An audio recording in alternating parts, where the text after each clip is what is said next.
Hey guys, restore number 2. You'll probably recognize all the ones I'm going to stop at today, because they're all ones I've stopped at before.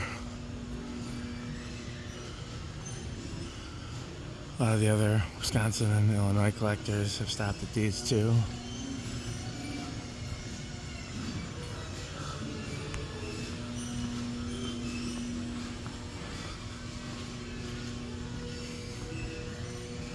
Oh, some cool track heads there.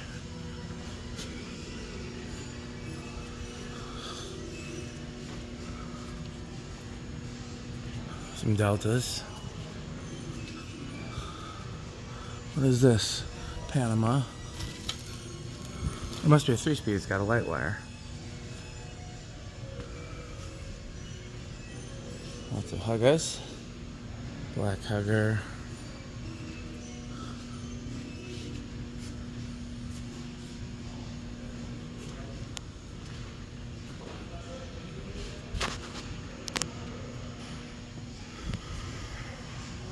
There's more up there.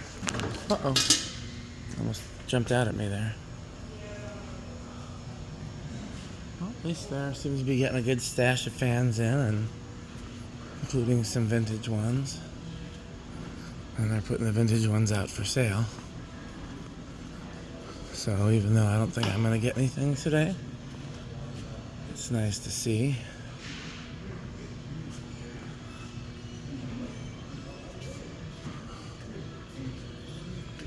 These are useful. I don't need them though. How much? $5. Okay. Thanks for watching.